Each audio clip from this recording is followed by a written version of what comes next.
Hi, it's Renette and welcome back to another Mom Chat Mondays. Today's episode is my second trimester recap because today, Sunday, May 14th, I think it's the 14th, yes, I am officially 28 weeks, which means I am in my third trimester. Woo! Let me give you guys a bump date.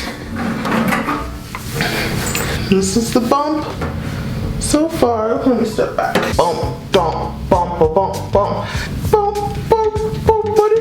It definitely gotten more out this way, as you can see.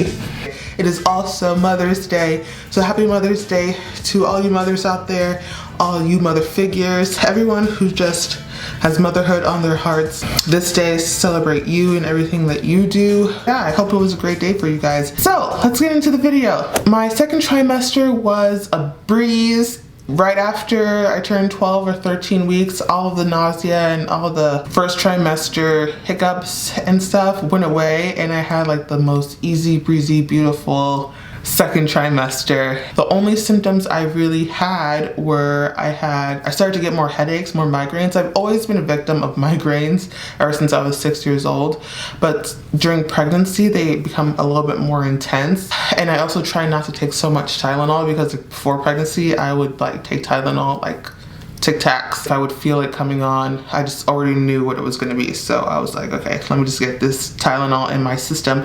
But when I'm pregnant, I try not to do that, and that, I don't know if that compounds the issue or what, but it just like makes migraines linger. And then the heartburn. This baby, this baby is probably gonna be born with a head full of afro hair, is what I'm thinking, the amount of heartburn I've been getting. Mind you, I've been really craving like spicy foods, so I'm not helping myself in that regard, but even when I don't eat spicy foods, the heartburn is unbearable. And I've never had heartburn on a regular basis. Like my husband he has really bad acid reflux. We keep an acid stocked and ready to go in the house, but that's never been my thing, heartburn. So when I experience it, it's just like the most uncomfortable feeling. And it's always when I'm sleeping or about to go to sleep, just that horizontal position, I guess. So I've started to sleep, not sitting up, but kind of at an angle, so I don't get that acid reflux as much. But the biggest news that's come out of my second trimester is that I have gestational diabetes. Womp womp womp. And it actually sucks. Like I cried a little bit because it was like, I felt so guilty. I was like, what could I have done differently? What did I do wrong? Was I eating too many ice cream cones? I was having like one ice cream cone a week, but the doctor explained to me that it's nothing that I was eating. It's that the placenta is making hormones that are blocking my body from absorbing or making insulin.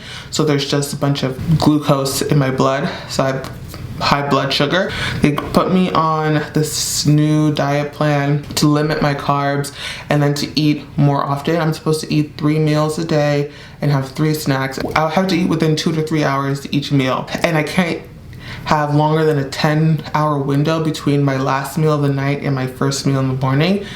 And those are honestly going to be the toughest thing. Like the stuff I'm eating I can correct, but the timing of everything is what my problem is, because when I went in for my test, my fasting blood sugar was so high, meaning that before I'd even eaten anything, my sugars were already high because of the amount of time I take between meals. And that just goes to show you, like, a lot of times all these like fad diets, like 1 meal a day, the OMAD diet, or intermittent fasting, is not meant for everyone, because some people who are insulin resistant, whether they know it or not, could be doing themselves more harm than good. So for me, I typically don't eat breakfast, and if I do eat breakfast, I eat it around 11, 12. Not on purpose, just how things go in the morning. By the time I get Declan up and take him to his speech therapy or whatever, or like hop on a call or work, by the time I look up, it's already like almost noon, and that's when I have my first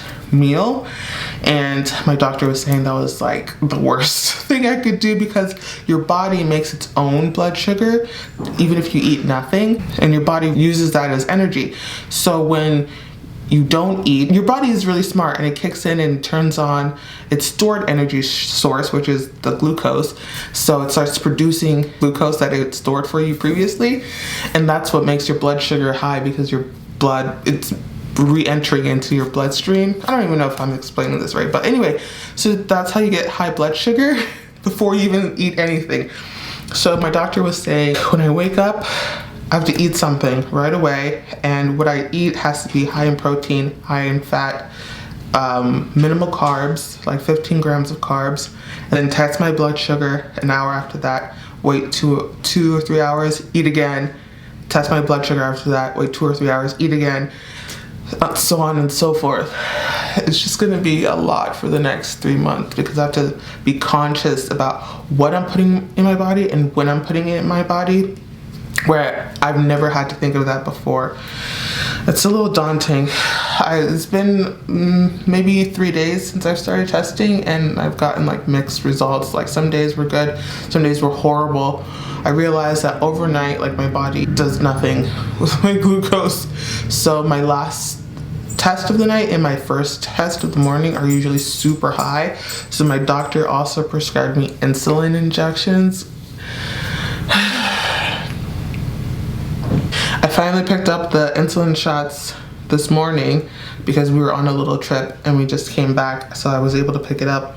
So tonight is actually going to be my first insulin injection. I'll insert that footage here once I do it, but I'm kind of nervous.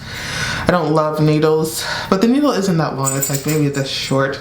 I don't know. It's worth it. It's for the baby. Anything to get that extra glucose out of my blood system. Like there's so many side effects that can happen caused by gestational diabetes. Like the baby can get super big. The baby can have jaundice, can have type 2 diabetes when they're born.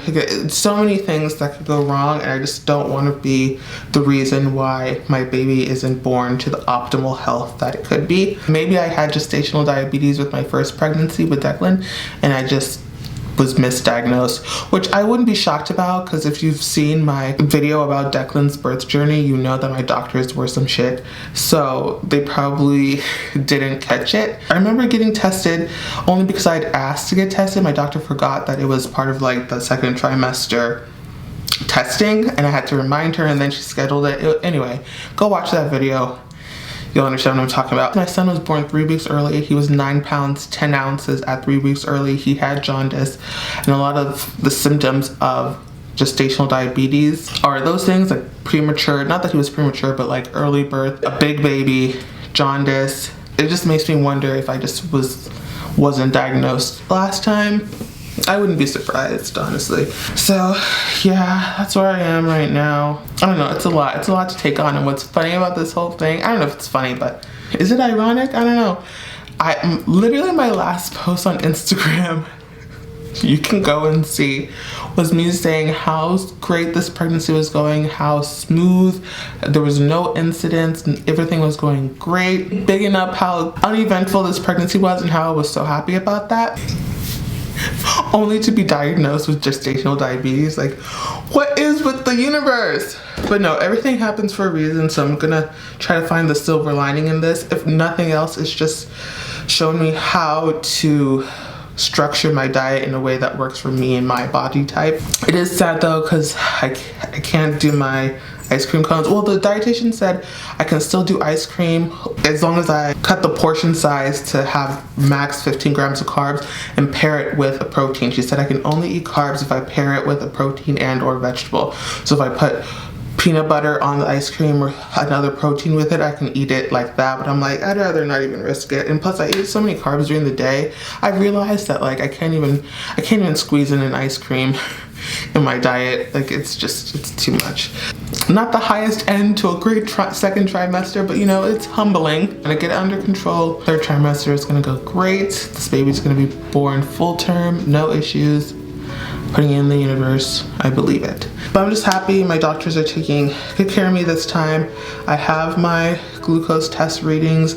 I have my insulin shots. I'm gonna begin tonight, so all I can do is hope for the best and think positive thoughts. And yeah, so if you have been diagnosed with gestational diabetes at any time, please give me some advice down in the comments or some encouragement, because I don't know, it is a bit of a deflating feeling, but what can you do? Thank you so much for watching my second trimester recap. Don't forget to like and subscribe to my channel, and I'll see you on another Mom Chat Mondays. Bye. These little needles, really small. Sterilize the area. Yeah. Okay.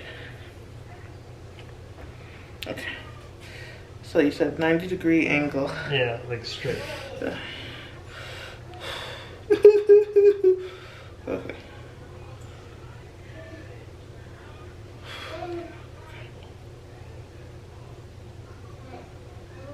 I think you have to go quick, babe.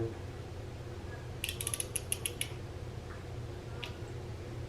sure that's all gone, or is that all still full? No, I mean, there's more uses. Oh, okay. That didn't seem bad. First steps complete.